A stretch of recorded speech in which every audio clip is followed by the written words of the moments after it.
Hey folks, Juju here. This series was written by Peter Frost David. To support the author, make sure to check out his book, Second Death, on Amazon. The link will be in the description.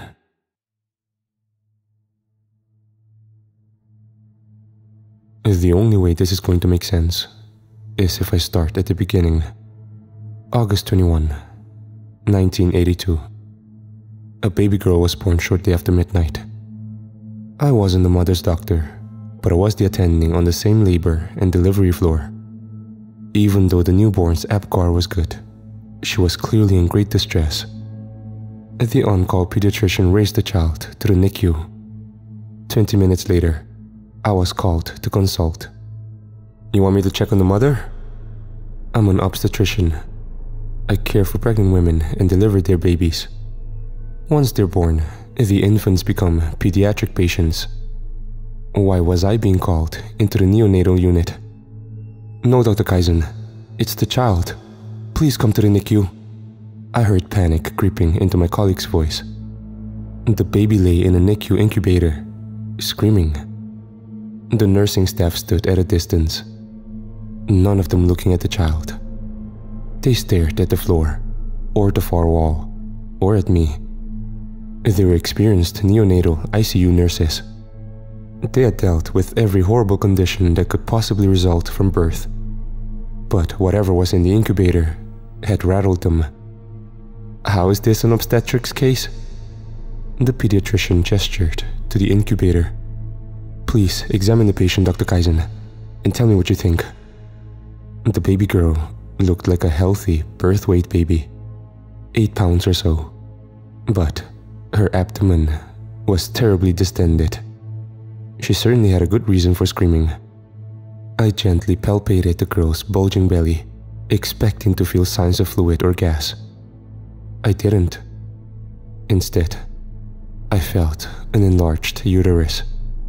The fundus was near the infant's sternum. I gently squeezed the sides of the child's belly, feeling with my fingertips a miniature version of what I feel with my whole hands in adult patients. I placed my palm on her tiny belly. There was an almost imperceptible flutter. Then, something gently pushed against my hand. I turned to the NICU staff. Their eyes were locked on me, hands holding their mouths or touching their foreheads. I said, "This infant is pregnant, and she's in labor." I did my best to remain calm, but I heard my voice crack as I spoke. Something was inside this newborn. Something had grown inside her as she developed in the womb, and it wanted to get out.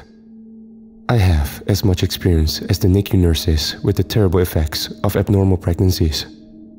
No matter what conditions my patients and their fetuses had suffered from, I had never felt what I felt at that moment. Fear. Fear of what was inside of this baby.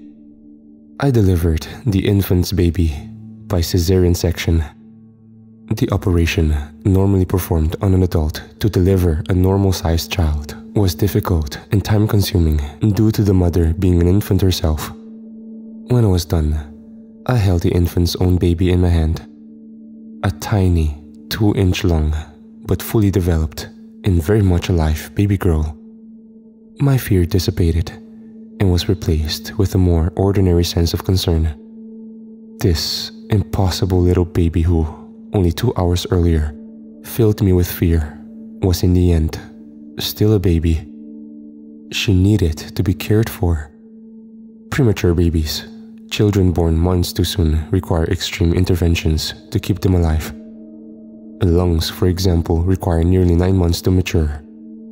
Premature babies as small as the child I delivered always require breathing support. But this baby had no breathing problems. Her color was good. She cried normally. Her lungs had the full 9 months of development. Somehow, this child had been conceived at nearly the same time as her mother, and gestated for 9 months inside her simultaneously gestating parent.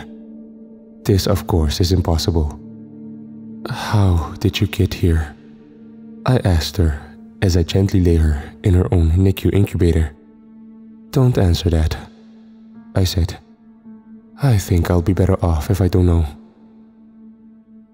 The grandmother, the 22-year-old woman who delivered a pregnant baby, wanted nothing to do with the miraculous daughter her new child delivered.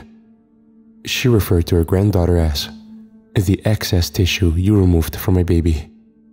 The NICU nurses never warmed up to the grandchild. They did the minimum necessary to keep her healthy, but they didn't dote affection and attention onto her as they did with their other tiny patients. I'm not religious, but I do believe in the idea of universal balance, cosmically and individually. 3 years earlier, my life was thrown into imbalance when my wife died of an aneurysm. This tiny girl, born to an infant mother, the girl referred to as excess tissue, filled me with a sense of direction. I sensed in her a path towards the equilibrium that I lost. I adopted her. I named her Helen. The grandmother's reaction and the impersonal way the NICU nurses treated Helen told me that I needed to hide the circumstances of her birth. If her grandmother and the nursing staff couldn't find a way to see Helen as a person, then how would the rest of the world treat her? From the perspective of the adoption papers, Helen was born premature to a mother who was not competent to raise her. This is true. How could her mother, an infant, raise another infant? The family, the paperwork recorded, did not want anything to do with the child. Also true. The fact that Helen's mother was only 90 minutes older than Helen was omitted. The adoption process required a maternity and a paternity test. Both parents must approve the adoption. Given Helen's strange background, we tested her mother, the infant, and her grandmother, the 22-year-old new mom, and her husband.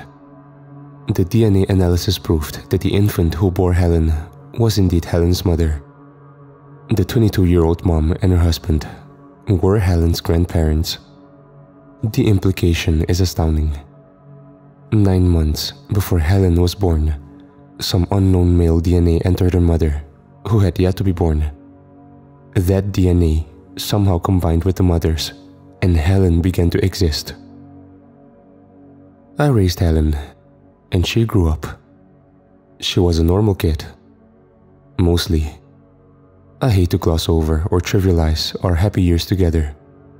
Please try to picture a single dad happily raising a beautiful, brilliant, and energetic daughter. The incidents I recount here only stand out now that I see what Helen became. Were these warnings that I ignored, or that I rationalized away as evidence of Helen's fantastic imagination? The first incident happened when Helen was 8 years old. We were eating lunch at the mall food court.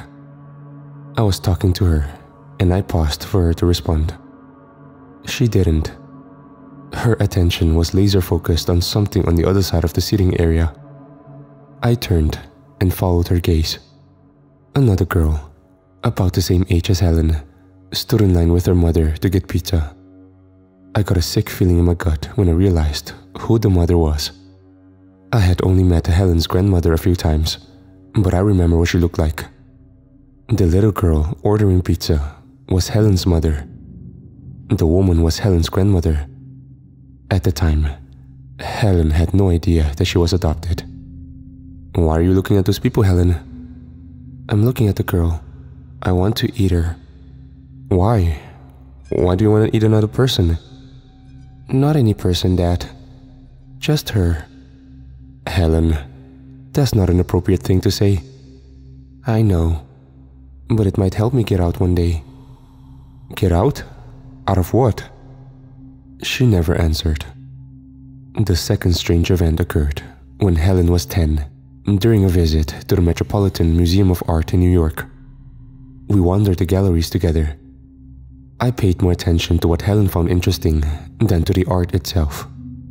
I wanted to know what she found boring and what inspired her. We found ourselves in front of a 19th century oil painting depicting Christ's descent into hell. The gloomy painting featured a desolate landscape, a burning city filled with the dead, monsters, demons, the river Styx, and of course, Jesus himself breaking down the gate to gain entry into hell to rescue the souls of the just. Helen stopped abruptly in front of the painting. She stepped towards it, studying the painting so closely, her nose almost brushed the canvas. She examined each detail carefully, moving deliberately from each figure or feature to the next so she wouldn't overlook anything. Finally, she scrutinized the depiction of Christ breaking down the gate to hell. She started giggling, then laughing loudly. What's so funny? I wasn't worried at that point, just curious. The picture is silly. Christ's descent into hell is silly? The gate is silly. The gate is the way out of hell, not into it. You don't need to break in, you need to break out. It's just so funny. Plus, the door isn't big enough. Now I was worried. The image of Helen's mother screaming in the NICU incubator, with Helen squirming inside of her, flashed into my mind's eye. The fear that I experienced when I felt Helen kicking in her mother's miniature womb flooded me. Helen? What are you talking about? When I go to hell, I'm going to eat my way out. Through my bloodline. Helen? Why do you think you're going to hell? That's a very sad thing for a little girl to believe. It's just something I know. I remember it, even though it hasn't happened yet. Then, she skipped away to the next gallery of paintings. The final incident that stands out in hindsight as some kind of red flag happened 7 years ago. Helen was doing postdoctoral work at Lawrence Livermore, but was home for leave during the Christmas holiday. Helen was a workaholic. She might have been on vacation, but she never stopped working. During the time she was home that year, she worked even more intensely than usual, and that's saying a lot. She earned a physics PhD from Caltech in just 3 years. I don't think she worked fewer than 12 hours a day, even once during those 3 years. I was happy she was home, but she was so focused on a lab-related problem that it was more like having a cardboard cutout of my daughter visiting me than an actual person. For nearly a week, all my attempts to start a conversation failed. She'd respond with one-syllable answers to my questions and immediately curl back around her notebook. Finally, I asked her what she was working on. She stared at me, blinking for a minute. Her mind slowly descended from the world of high-energy physics to the world of normal human interaction. Oh, sure. She handed me her notebook, a hardcover journal with the word record stenciled on the front. I opened the book to the page she had been writing on. The only way I can describe what I saw there was that it was satanic. A pentagram, an upside-down star inscribed in a circle, filled half the page. The rest was filled with intricately drawn symbols, strange curving shapes drawn from an alphabet I had never seen. Decorative lines linked the constellations of symbols. Lines with loops, curves, and arrows. Arcs with circles and triangles drawn on top of them. Helen? What is this? Dad, it's math. It looks like you're, I don't know, worshipping the devil. The devil? Really? She started laughing. It was the first time I heard her laugh since she arrived 5 days earlier. Lucifer? The Lord of Lies? Or is it flies? One of those. Huh. I'm not trying to be like, I don't know, Tipper Gore, I said. I'm just saying, it looks a little wacko. She laughed so hard she fell out of the chair. She finally recovered and climbed back into it. It's a problem for work. I'm trying to design a thermostabilization system. These devil words, or whatever you think they are just stochastic tensors. The whole thing is just a huge stochastic differential equation problem. What about this demon summoning thing? The pentagram? She turned off the hilarity. Now that's interesting. When you do the math, as I've clearly done here, it turns out that a star inside a circle is the optimum shape of the thermal elements we need to stabilize the She cut herself off paused, and chose her next words carefully. To stabilize the thing that needs stabilizing. I was going to press her. I know she works on classified projects at the lab and isn't free to say much about them, but I thought I could tease out a little more information about what she was actually doing with her life. But then, she changed the topic to the subject I'd been dreading since that terrible and wonderful night that she was born. Dad, when you adopted me, do you remember if you came across any information about my biological family? Specifically, about my biological father? Oh, Helen. I flopped onto the couch. Why do you want to know about your father? It's not like I went to meet my birth family and try to get all kumbaya. Believe it or not, I have a professional interest in this subject. Helen, nobody knows who your father is. That's what I thought. Then she dropped the subject. My daughter, who pursues everything she's ever been interested in with a relentless white-hot intensity, suddenly dropped her questions about her own father. I hardly saw or even talked to Helen after that Christmas. Her visits home became infrequent. We would go 6 months or more between phone calls. Then, she died. She was working on a project for the army. Not at Livermore, they said. Somewhere else. There was an accident involving a high-energy experiment. She was killed along with 12 other scientists.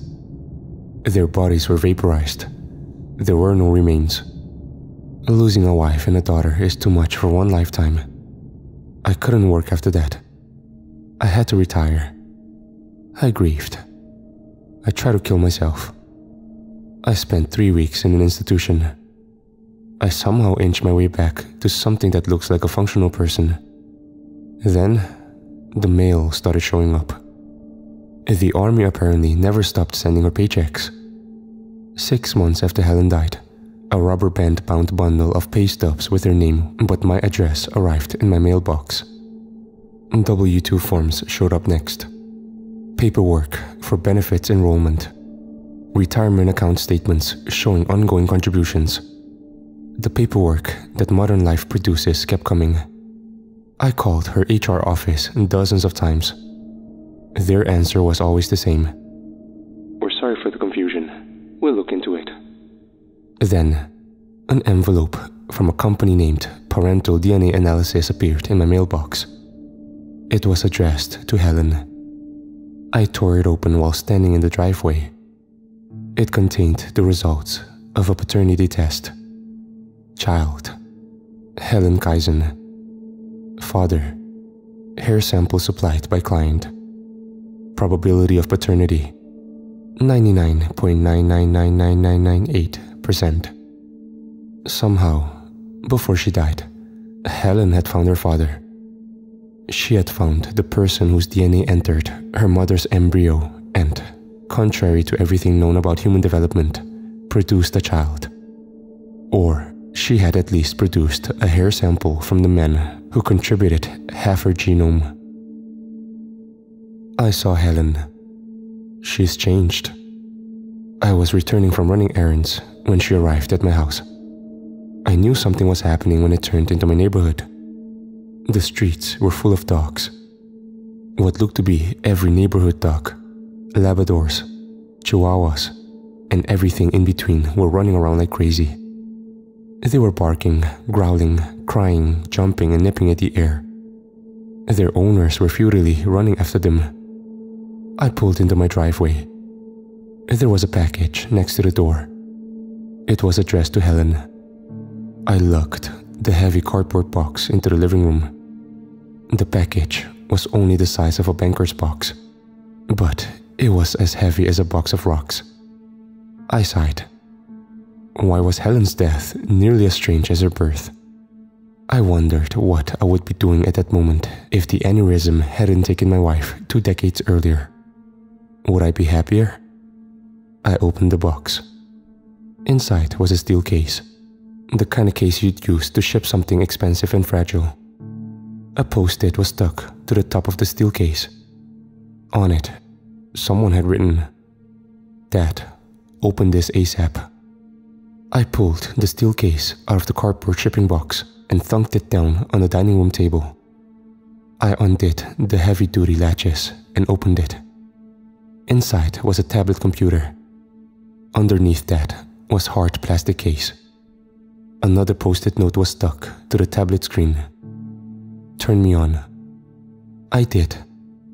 It booted into a heavily customized version of the regular operating system and automatically started a messaging app. I typed a message. Hello? I waited a minute. Another minute. Someone finally typed a response. Dad, what is my mother's name? I started to cry. This was probably a joke or a crazy complicated scam. But the thought that maybe I was messaging Helen was too irresistible. I never saw her body. Her paychecks keep showing up in my mailbox. Why couldn't I be talking to her? Helen, where are you? Another long pause. Dad, I know who my father is. I met him. I need to find my mother. I know how I was born. I know you know who my mother is. Tell me her name, and I'll tell you where I am. I truly didn't know her mother's name. The infant I performed the cesarean section on was less than half an hour old when I operated. She hadn't even been given a name yet. I don't know your mother's name, Helen, but I know your grandmother's name. Then, I typed in the name of the woman who said my daughter was just excess tissue. A minute passed. Then 5. Was Helen gone? Opened the smaller case. Turned the camera on. I pulled the black plastic case out of the steel box and opened it. Inside was a video camera nestled in a custom-cut foam insert. A sticker on the camera said LL FLIR calibrated and the date less than 2 weeks earlier. It was an infrared camera from Lawrence Livermore. I found the power switch and waited for it to come to life. I typed into the tablet. It's on. I stared at the screen without blinking. She finally wrote, I'm in the backyard. I ran through the kitchen and flung open the back door. The yard was empty. I collapsed on the threshold and wept. Whoever I had been messaging to was not Helen. It was just a joke. I heard a growl. The beagle who lived next door was standing by my backyard gate. The dog bared its teeth and snarled at my empty backyard. The dog thought something was there. Whoever I was messaging on the tablet said they were in my backyard. I'm slow sometimes. I realized the camera in my hand was there for a reason. I lifted the camera and scanned it across the yard. Something was there. Something huge rendered in the infrared camera's garish shades of yellow, pink, and red was standing directly in front of me. It was too close and too big to see all at once through the camera's narrow field of view. I started by aiming the camera at the grass. I saw 4 huge feet with long, 5-jointed toes protruding at odd angles. It was hard to get a sense of their size on the infrared, but my guess was that each foot was the size of a yoga ball. I ran inside the house and slammed the door. I caught my breath and peered out the back window. To my naked eye, the backyard was still empty. I aimed the camera out the window. The same feet were visible in the infrared spectrum. I raised the camera. The thing had a body like, I don't know what.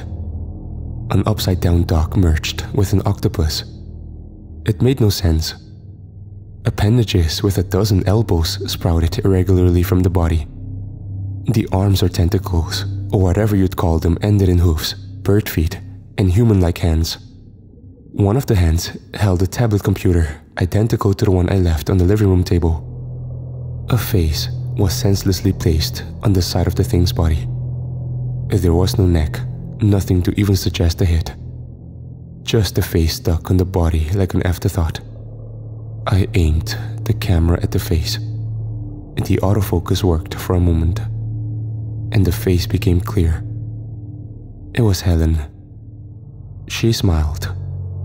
I flashed back to that moment, decades earlier, when I put my hand on the screaming baby's belly and felt Helen kick. My first reaction had been fear. I had felt terror and revulsion at the idea that somehow a baby had been born pregnant. That someone, something, had put its seed into an embryo and produced a creature. That same terror and revulsion filled me when I saw Helen's face on the side of the monster. Years ago, I was able to put my fear aside and do my job as a doctor, to deliver Helen into the world. I had to do the same thing today. I had to put my fear aside and do my job as a father. I flung the kitchen door open and shouted into the backyard. "Helen?" A pause. Then, new text on the tablet. "Goodbye, Dad." I needed the conversation to keep going. I couldn't let this insane situation be the last time I saw my daughter. I yelled. "I got the paternity test results. The hair sample was from your father." "I know." "Who is he?" "A man who died a long time ago." Then, she typed one last message to me. "Thank you, Dad. This is what I need to be doing now. There's only a 37.9% chance that I'll see you again. Sorry." I looked into the yard with the camera. She was gone. I began this post by saying that it wouldn't make sense unless I started at the beginning. Well, I did start at the beginning, and it probably still doesn't make any sense. I've gotten used to the idea that I'm never going to ever fully understand Helen's life, death, and whatever you call what came after. Given the few fragments of information I have, any decision I make about what I should do next is going to be half-baked.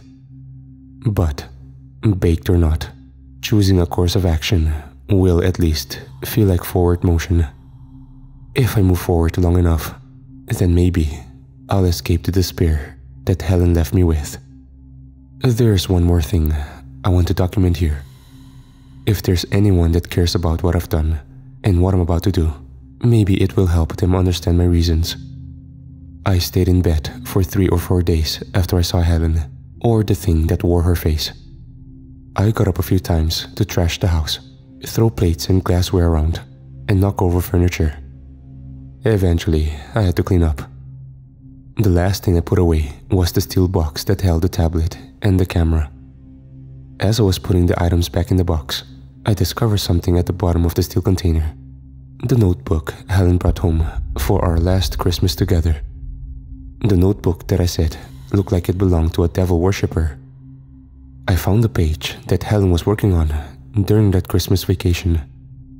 I know she said that it was math, stochastic differential equations and tensors, but it still looked satanic to me.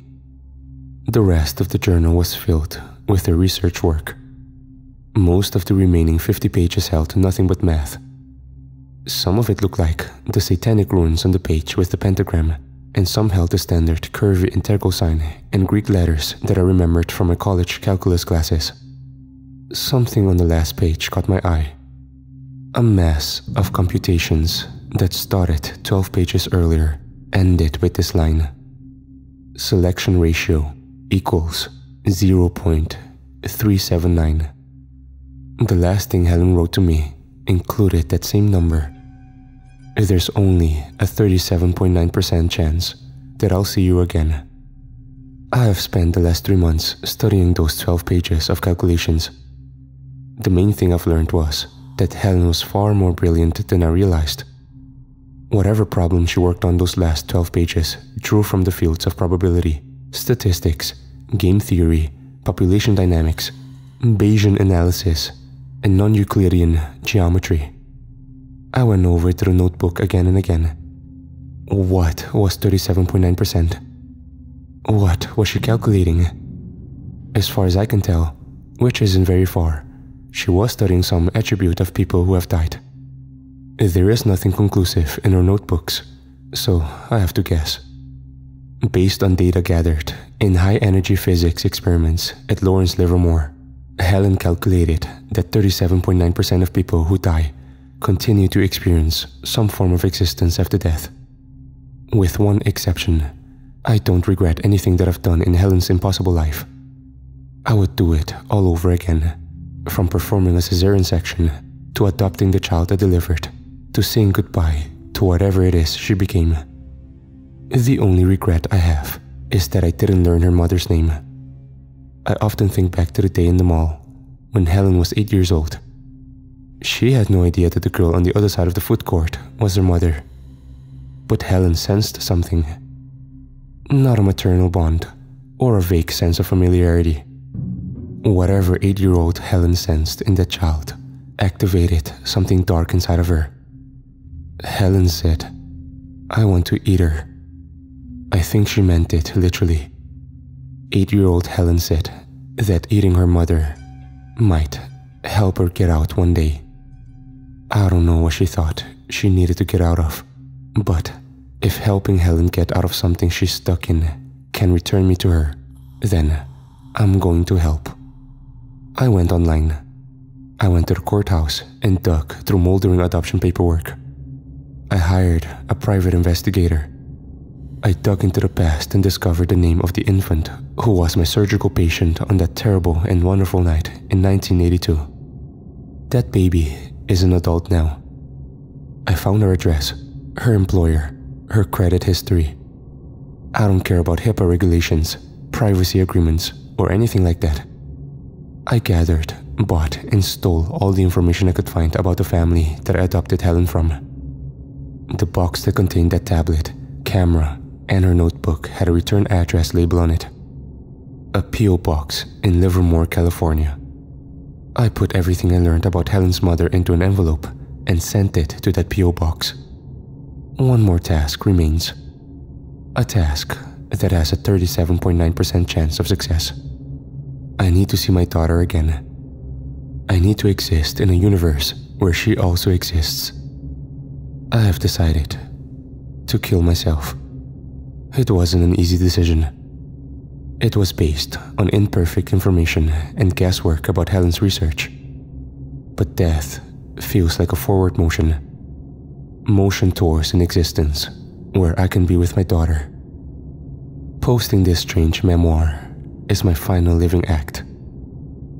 I have no family left to say goodbye to. My close friendships withered decades ago. Perhaps the information I've written here will be useful to investigators or to people related to the woman who referred to my daughter as excess tissue. Hopefully, the information I sent to the P.O. box will make its way to Helen, and she will finally eat the woman who shares her birthday. Goodbye. If my daughter's calculations are correct, and my plan succeeds, there is a 37.9%. I'll meet you one day.